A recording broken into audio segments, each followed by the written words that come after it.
आज तक से कृषि मंत्री नरेंद्र सिंह तोमर की एक्सक्लूसिव बातचीत, किसानों से सरकार के प्रस्ताव पर फिर विचार करने की अपील। नरेंद्र सिंह तोमर ने आज तक से कहा, कानून रद्द करना विकल्प नहीं, 26 जनवरी को अनुशासन के साथ परेड निकालेंगे किसान। 26 जनवरी को किसानों की होगी ट्रैक्टर परेड, पर स्थिति साफ नहीं, आज शाम पुलिस की प्रेस कॉन्फ्रेंस। किसानों ने फाइनल परेड की जानकारी दी, रूट के बारे में बताया। सूत्रों के अनुसार 5 जगहों से निकलेगा ये ट्रैक्टर मार्च। योगेंद्र यादव ने कहा, दिल्ली में कोई नहीं रुकेगा, जहां से रैली निकलेगी वहीं सब वापस भी आएंगे। अंबाला से किसानों का जत्था दिल्ली के लिए निकला, ट्रैक्टर मार्च में होंगे शामिल। अलीगढ़ में किसानों ने किया रिहर्सल मार्च, कई किसान दिल्ली के लिए हुए रवाना। जम्मू कश्मीर के कठुआ में डोगरा स्वाभिमान संगठन पार्टी ने आयोजित की ट्रैक्टर रैली, कृषि कानून का विरोध। नासिक में ऑल इंडिया किसान सभा के सदस्य जुटे, मुंबई मार्च की तैयारी। प्रयागराज में किसानों के समर्थन में कई संगठनों का धरना, कृषि कानून वापस लेने की मांग।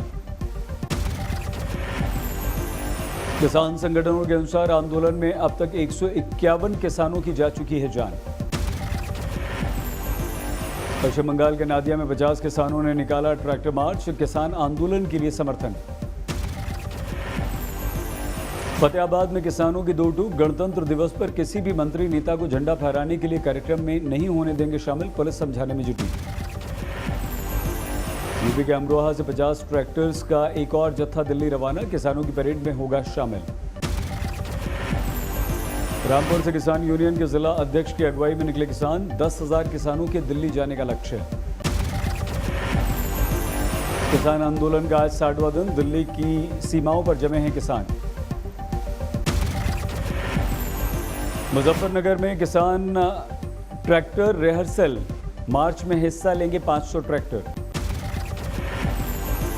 गाजीपुर बॉर्डर पर सरकारी आदेश के बाद बिना वर्दी के धरने पर बैठे पूर्व फौजी, कहा फैसले से दुखी, किसानों के लिए आवाज उठाने को माना जा रहा है देश विरोधी।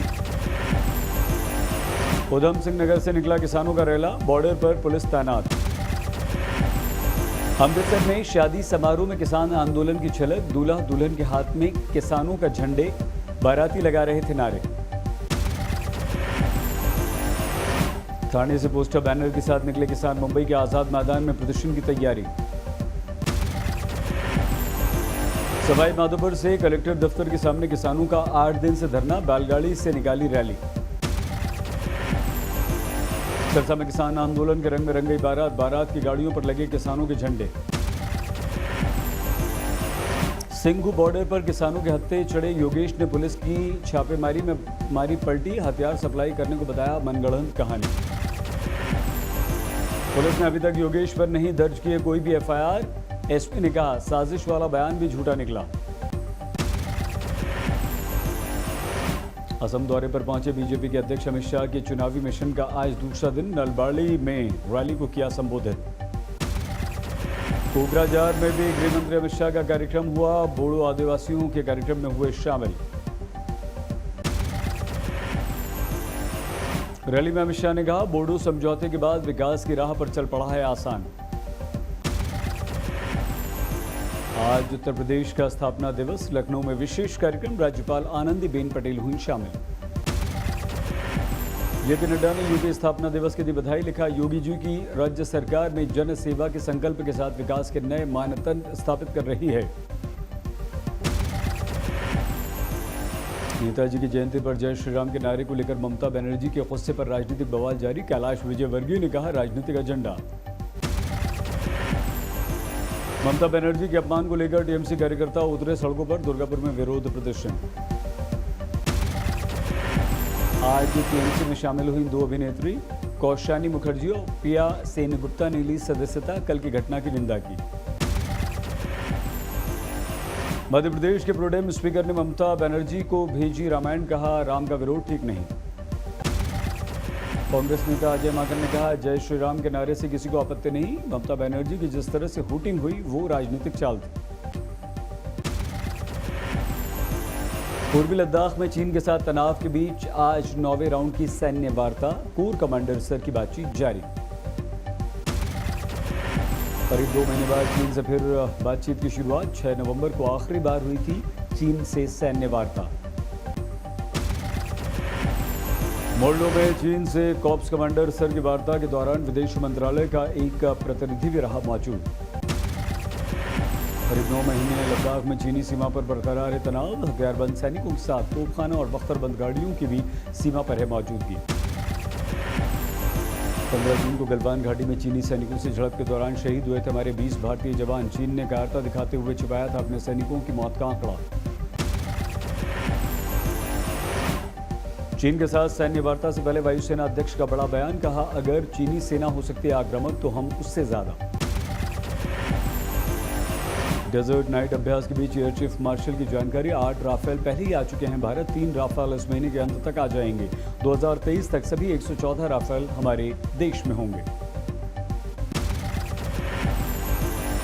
आज तक से बोले Rafale fighter jet pilot squadron leader Sarthak Kumar, बड़े ऑपरेशन को अंजाम देने के लिए हम हैं तैयार। हर चुनौती का सामना करने में सक्षम है हमारी वायुसेना और इससे मजबूती मिली है राफेल से। पूर्वांचल एक्सप्रेसवे पर एयर स्ट्रिप हो रही है तैयार, विमानों की इमरजेंसी लैंडिंग और टेक ऑफ कराने की सुविधा। एक्सप्रेसवे पर 3 एयर स्ट्रिप वाला यूपी देश का पहला राज्य, तीनों एक्सप्रेसवे के रनवे को इस्तेमाल कर सकेगी भारतीय वायुसेना। लालू यादव की बिगड़ी सेहत, रांची के रिम्स अस्पताल से दिल्ली के एम्स भर्ती किया गया। डॉक्टर्स के अनुसार लालू यादव को निमोनिया की शिकायत थी, सांस लेने में हो रही थी परेशानी। कार्डियो न्यूरो सेंटर में भर्ती हैं लालू यादव, साथ आए तेजस्वी और राबड़ी देवी। नीतीश कुमार ने की लालू यादव के जल्द स्वस्थ होने की कामना, कहा अब अखबार के माध्यम से लेते हैं सेहत की जानकारी। कर्पूरी जयंती के कार्यक्रम में आए थे नीतीश, कहा आजकल सोशल मीडिया के जरिए हो रहा है एंटी सोशल काम। दिल्ली के 5वें सीरो सर्वे के शुरुआती रुझान मिले, एक जिले में 60% पॉजिटिविटी रेट। 10 जनवरी से 23 जनवरी तक हुआ सर्वे, हर म्यूनिसिपल वार्ड से लिए गए 100 सैंपल। हमारे देश में 24 घंटे के अंदर 14,800 से ज्यादा कोरोना के केस, कुल आंकड़ा 1 करोड़ 6 लाख के पार। 24 घंटों में 155 लोगों की मौत, देश में 1,84,000 से ज्यादा इस समय एक्टिव केस। अब तक 15,82,000 से ज्यादा लोगों को लग चुकी है वैक्सीन, 6 दिन में 10 लाख से ज्यादा लोगों का टीकाकरण।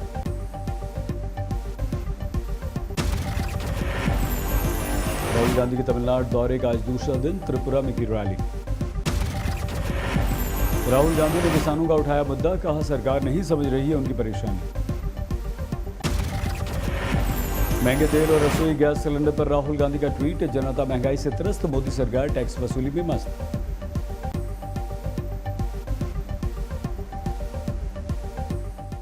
नमस्कार, मैं हूं अंजना ओम कश्यप। हमें उम्मीद है ये वीडियो आपको पसंद आया होगा। लेटेस्ट खबरों के लिए यूं ही देखते रहिए आज तक, और इस वीडियो के पसंद आने पर लाइक, शेयर एंड सब्सक्राइब करना ना भूलें।